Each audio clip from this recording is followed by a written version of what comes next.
What's going on, everybody? It's Aurora coming at you with a brand new video, and tonight it looks like we have a bunch of Animation Chronicles stuff that has gotten revealed. And if you know anything about Animation Chronicles, it's usually like a mixed bag of random stuff that we usually end up seeing in our Battles of Legend sets. So it's not going to be any like specific archetype or theme seeing support here, receiving support here. So I'm just going to go ahead and jump right into it. Like I said, I don't know what to expect. I think there's like 2 Dinosaur cards or something in here. I don't know. Let's get right into this. So this is Hornsaurus and Kaitotera. The Hornsaurus existed over 65 million years ago. Your seal is meaningless. Rex Raptor's dinosaur monsters from Waking the Dragons appear in Animation Chronicle 2023. So this is Kaitotera. This is a level 4 wind dinosaur with 1400 attack and 1000 defense, sorry. It says you can only use the second and third effect of this card's name each once per turn. If your opponent controls 2 or more non-wind face-up monsters, those monsters cannot target this card for attacks. During your main phase, you can add a polymerization from your deck to your hand, and if this card becomes banished, you can special summon it, then you can add a poly from your graveyard to your hand. Not gonna lie, this doesn't seem that amazing. I mean, if you're playing some really weird Dino Fusion strategy other than like Dinomorphia because they don't really care about poly, it could end up being kind of funny, but overall, why would you use a level 4 dinosaur for a fusion summon instead of just going for an Avulzar? Next is Hornsaurus. This is a dark dinosaur fusion, level 6, with 2000 attack and 1800 defense. It requires Kaitotera and 1 dino or dragon monster, as you can only use the first and third effect of this card's name each once per turn. If this card is fusion summoned, you can place a field spell from your deck or graveyard face up in your spells, or field zone, sorry. Can attack directly the turn it is special summon, and during your main phase you can immediately normal summon a dinosaur or dragon monster. So admittedly it does get you Lost World directly from your deck or back from your graveyard, and it gives you an additional normal summon, so I mean normally the Kaitotera isn't going to be the end of the world if you have a Soul Eating Oviraptor in your hand. But otherwise, I still think that even though Dinosaur doesn't care about its extra deck, this is something you'll probably want to pass on unless again you're playing a strategy that revolves around it. Next up, this is going to be broken down like the one random free agents video that I did for Cyberstorm Access. It's multiple different pages at once, and I want to get like one video instead of splitting it up into multiple tiny videos. So from here, it looks like we finally get Colorless Chaos King of Dark World. This is a card that I know a lot of people have been asking for, that everyone's wanting to see a colorless import from, I think it's the manga that it was from, not even the anime. And so I know a lot of people are probably going to be really happy about this, even if it's bad. What does the Wicked Cannon's path of anger, anguish, doubt, hatred, and sadness finally lead to? It says Colorless Chaos King of Dark World is a level 12 Dark Fiend fusion with mystery attack and defense. It requires Rainbow, Overlord of Dark World, and 2 or more Fiend monsters. Remember, this means you have to use the original Rainbow for this. You can't use the Rainbow over King of Dark World. And it says if this card is fusion summoned, you can destroy all cards your opponent controls. This card's original attack and defense become the number of fusion materials used for its summon times 1000. And once per turn, quick effect, you can target a face-up card you control, discard 1 card, and if you do, your opponent cannot target that card with card effects this turn. Huh. Keep in mind that the Dark World fusion spell, what's it called? Dark World Accession? It can banish materials from the field or grave or discard them. So you can easily get this guy to like 8k immediately after nuking your opponent's entire board. I'm kinda into it. Look, considering that you have to play the original Rainbow, which I don't think is a bad card, but it's not as good as the new Rainbow, I don't know if Dark World players are gonna play this, but it does feel like a really fun going second card. Like, this is just a complete board nuke that can end up OTKing on its own with complete ease. Plus, not to mention, it also gives you targeting protection that discards to trigger your stuff. I don't know, man, this seems pretty good to me. Next up, we have what is apparently the final unprinted synchro from 5Ds. Wow, that voice crack was embarrassing. So this is a, let me scroll down here, a Earth Machine Synchro with level 6, 2500 attack, and 1200 defense. Its name is Combat Wheel, by the way. Sorry, I'm like, these are like really spaced apart in terms of me covering it, so I kind of blank out for a moment. It requires 1 tuner and 1 or more non-tuner monsters. The first time this card will be destroyed by opponent's card effect each turn, it is not destroyed. Once per opponent's battle phase, quick effect, you can discard 1 card. This card gains attack equal to half the total attack of all other face-up monsters you currently control. Then place 1 counter on this card. Also, your opponent's monsters cannot attack monsters for attacks this turn, except this one. If this card with a counter is destroyed by battle, destroy all monsters you control. I do not see any purpose at all as to why you would run this card.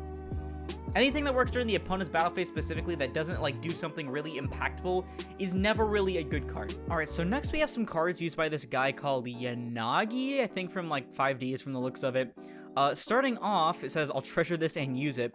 We have Ashoka Pillar. It is an Earth Rock, level 3 with 0 attack, 2200 defense. You can only use the first effect of this card's name once per turn. If this card is summoned, you can add an equip spell from your deck to your hand. Then, if this card is in attack position, change it to defense. And if this card is destroyed by battle or card effect, take 2000 damage. I mean, on summon, it does add any equip spell, and I don't think have that many cards that just do that outright. But I mean, unless it's used for like some jank Adamantipator stuff, I'm not sure. I don't know. Next up, we have Cabrera Stone. This is an Earth Rock level 1 with 0 attack and defense. This says you can only use the first effect of this card's name once per turn. If this card is summoned, you can add a triangle O from your deck to your hand. What is it, as type of cereal? Then if this card is in attack position, change it to defense. If it's destroyed by battle or card effect, take 1000 damage. I'm not sure what the damage thing is for. It better work with this spell or this trap down here. But if this Triangle O card's good, I mean, it might be good, but not too sure again. So, alright, here's Triangle O. It is a normal spell that says you can only use one effect of this card's name per turn, once that turn. If you control Crystal Skull, Ashoka Pillar, and Cabrera Stone, destroy all cards in the field. Also, this turn, your opponent takes any effect damage you would have taken instead. Okay, there you go. And you can banish this card from your graveyard, then target one Crystal Skull, Ashoka Pillar, and Cabrera Stone in your grave, shuffle them into the deck, and then draw 3 cards. Alright, so I found Crystal Skull.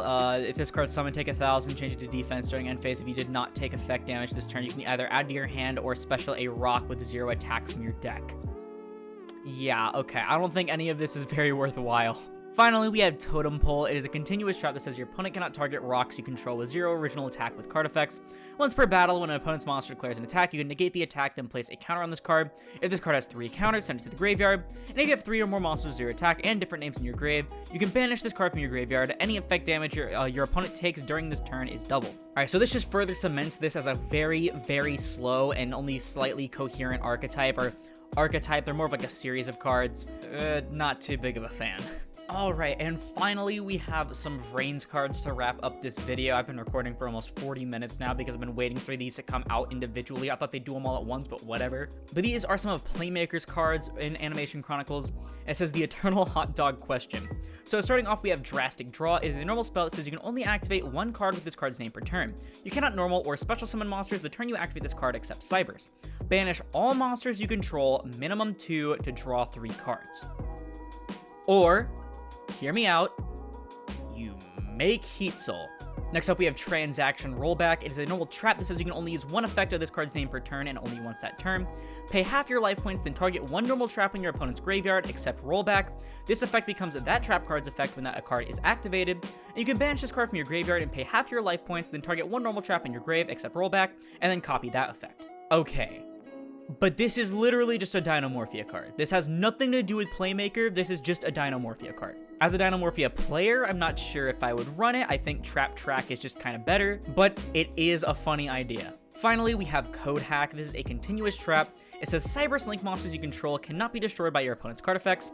Once per turn, during the battle step, if your monster battles an opponent's monster, you can change that opponent's monster's attack to 0 until the end of this turn, and if you do, neither monster can be destroyed by that battle. Also, neither player takes battle damage from that battle. And when your opponent activates a card effect during the damage step while your Code Talker monster attacks, you can banish this card from your graveyard, negate the activation, and if you do, the attacking monster gains 700 attack. So I'm pretty sure it's not searchable because it's not a Signet card.